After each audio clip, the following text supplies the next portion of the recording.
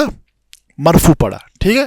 تو فرماتے ہیں اس کو لیکن قراء سے یہ قرات ثابت نہیں ہے. تو اس اعتبار سے علی یعلو کی تفسیر بیان کرنا بھی درست نہیں ہے. چھٹا فرماتے ہیں ان معنی استوا اقبل علی خلق العرش وعمد الی خلقہ، کہ یہ جو کہا گیا الرحمن علی العرش استوا، اس کا مطلب یہ ہے کہ اللہ رب العزت عرش کی تخلیق کی جانب، یعنی اللہ نے قصد کیا، ارادہ کیا کس چیز کا؟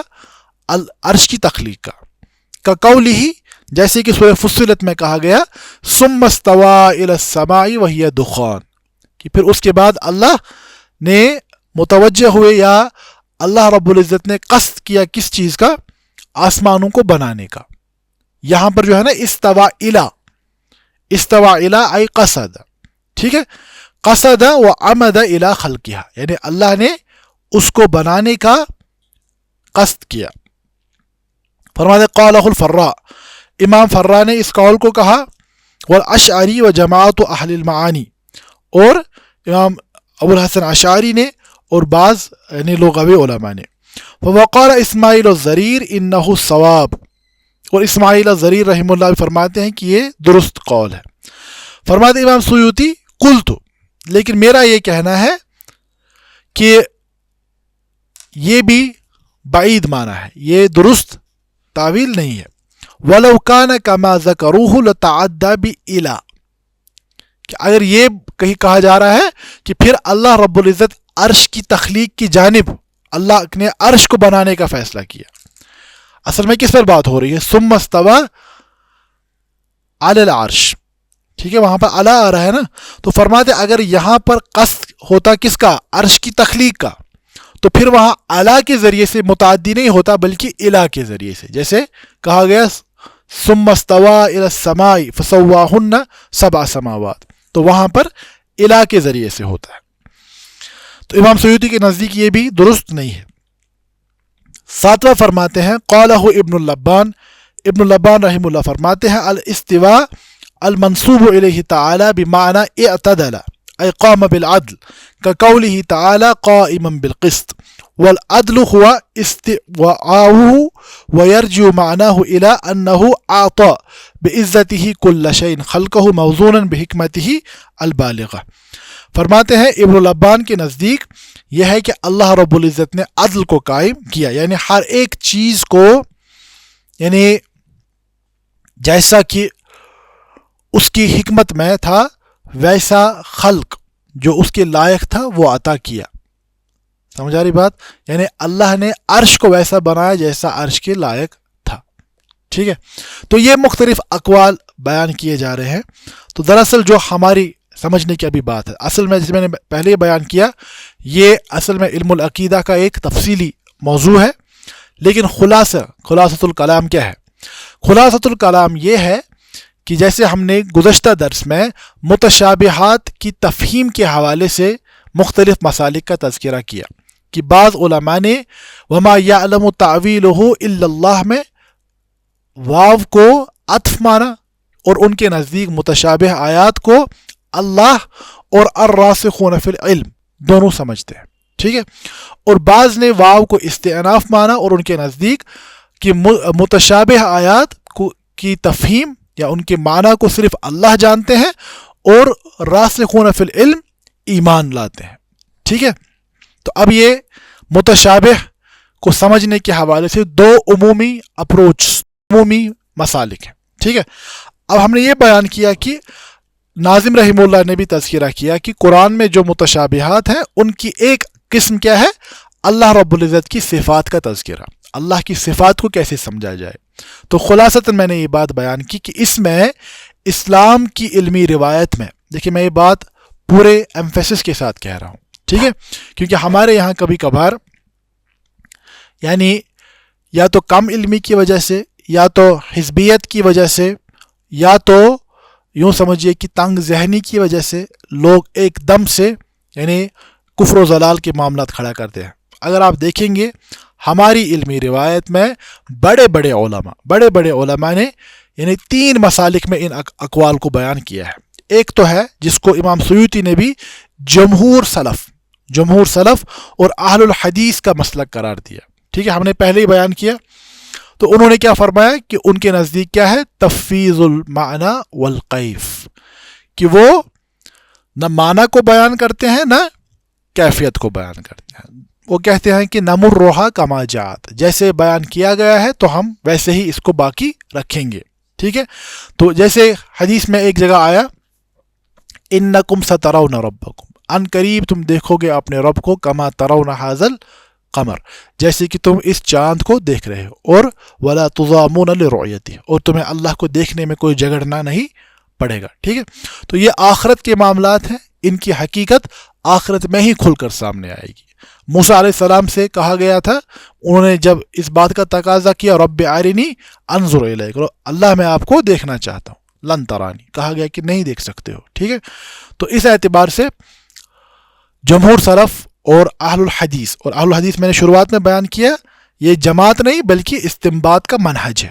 ٹھیک ہے, تو انہوں نے بیان کیا کہ ہم تفویض المعنی والکیف کو اختیار کریں گے. ٹھیک ہے, دوسرا ہم نے بیان کیا کہ علماء کا ایک بڑا طبقہ وہ ہے جنہوں نے اثبات المعنی و تفویض الکیف کو اختیار کیا, کہ ہم معنی کا تو اثبات کریں گے, اللہ کے ہاتھ ہیں لیکن کیسے ہیں ہمیں نہیں پتا, اللہ عرش پر مستوی ہیں کیسے ہیں ہمیں نہیں معلوم. تو انہوں نے امام مالک کی اس قول کو بھی ایسے ہی سمجھا کہ الاستواء معلوم. جب امام مالک کہتے ہیں کہ استواء معلوم ہے, تو معلوم کا کیا مطلب ہے؟ معلوم کا مطلب ہے کہ اس کے معنی تو پتہ ہے, لیکن اللہ کی شان میں یہ بات کیسے بیان کی جائے, کس کیفیت کے ساتھ بیان کی جائے, وہ ہمیں نہیں معلوم. کیوں؟ کیونکہ کیفیت آپ تب بیان کر پائیں گے جب آپ ذات کو بیان کر پائیں. جب آپ کو ذات کے بارے میں پتہ نہیں ہے تو کیفیت کا سوال بیان کرنا ممکن. تو دوسرا مذہب کیا آیا, اثبات المعنی و تفویض الکیف, کہ معنی کا اثبات لیکن کیفیت کا یعنی تفویض, کیفیت کو تفویض.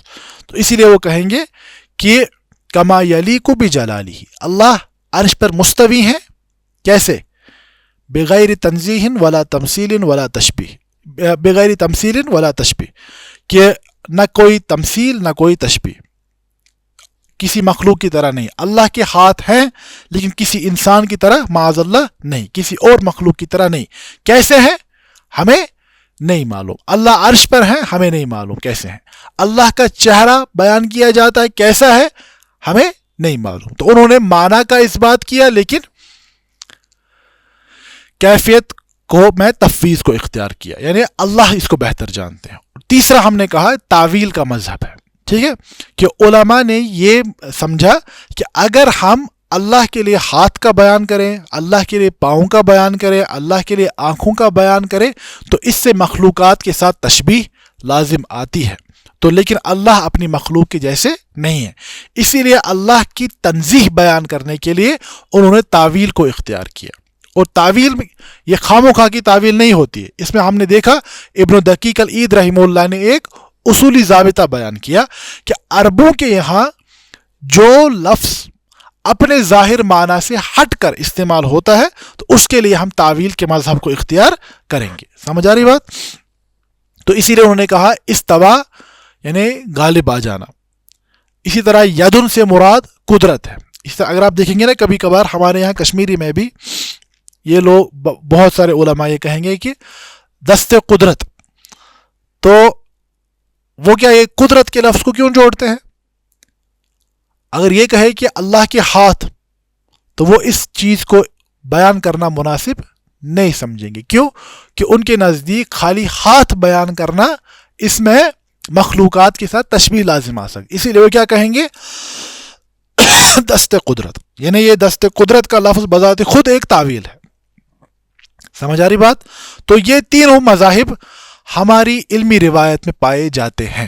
میں نے پہلے ہی بیان کیا, آپ ان تینوں مذاہب میں سے کسی ایک مذہب کو اختیار کر لیں علم کی بنیاد. ایک تو ہوتا ہے جہالت, عصبیت اور تعصب کی بنیاد پر, اس کو چھوڑ دیجئے, وہ طالب علم کا کام نہیں ہوتا.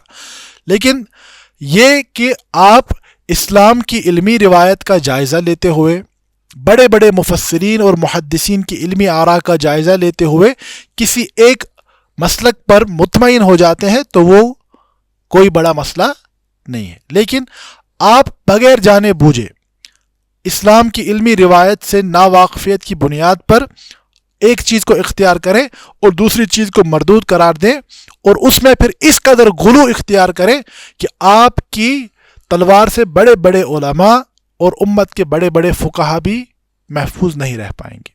ٹھیک ہے، تو اس اعتبار سے ہمیں یہ سمجھنا چاہیے یہ 3 مذاہب پائے جاتے ہیں، ان تینوں مذاہب کو ہم سمجھیں گے، اس میں سے کسی علمی رائے کو اختیار کریں وہ بہتر ہے. اور اس میں اسلم سب سے محفوظ جو راستہ ہے وہ سلف صالحین امت کے جمہور سلف کا مسلک ہے کہ آپ تفویض المعنی والکیف کے مذہب کو اختیار کریں اور آخرت میں اللہ رب العزت کی جانب سے کی طرف سبھی چیزوں کو لوٹائیں. ٹھیک ہے، اب دیکھیے امام ان سبھی باتوں کو سامنے رکھتے ہوئے نظم کی طرف آئے جو کہ سلسلۃ المتون کے صفحہ نمبر 58 پر ہے. تو ناظم رحمہ اللہ فرماتے ہیں من انواع المتشابہ آیات و صفات الباری عز و جل، کہ متشابہات کی اقسام میں سے کیا ہے؟ اللہ رب العزت کی صفات. فرماتے ومنہ آیات الصفات، اور متشابہ میں سے کیا ہے؟ آیات الصفات کالید والوجہ واستوا وعینی یرتدی. فرماتے جیسے کہ اللہ کے لیے ہاتھ کا بیان کرنا، چہرے کا بیان کرنا، استوا عین آنکھوں کا بیان کرنا. فرماتے اسلافنا التفویض وہو اسلم والخلف التعویل وہو احکم. فرماتے ہیں اس بارے میں ہمارے اسلاف نے جو مذہب اختیار کیا وہ کیا ہے؟ تفویض. تفویض کے کیا معنی ہے؟ ہاں، وہو اسلم، اور یہ کیا ہے؟ تفویض کا مسلک جو ہے وہو اسلم، یہ سلامتی والا ہے کہ آپ اس میں کوئی غلط بات بیان کرنے سے خود بچ جائیں گے. فرمایا والخلف، لیکن خلف جس میں ہم نے بیان کیا امام جوینی رحمہ اللہ کے حوالے سے بھی اور بعد میں اشعری علماء نے تعویل کے مذہب کو اختیار کیا. فرماتے ہیں وہو احکم، یہ علم کے اعتبار سے زیادہ مضبوط رائے ہے. فرماتے ترجیح واحد من المحامل بدون قطع فافتراقه جلی آنی من التفسیر وهو القطع فلم يجوز ما ليس فيه الرفع. تو اس کے بعد فرماتے وجائز تعویلہ لعالمی. دیکھیں اب دیکھیں اور یہ کیا فرماتے، اہم بات ہے.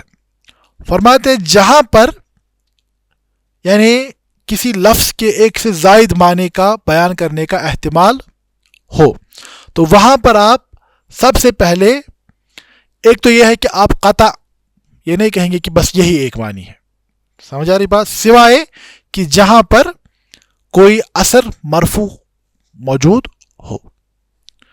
فرماتے وجائز، اور فرماتے ہیں تعویل کرنا جائز ہے کہ لیکن کس کے لیے؟ لعالم قواعد وللاصول فاہمی، اس عالم کے لیے جو قواعد و ضوابط اور اصول کو سمجھنے والا ہو. للفقہ مع علم لسان العربی، اور ساتھ میں وہ عربی زبان کے مختلف پیرایوں کو، عربی زبان خود ایک بڑا علم ہے، ٹھیک ہے، عربی زبان کے مختلف پیرایوں کو سمجھنے والا ہو.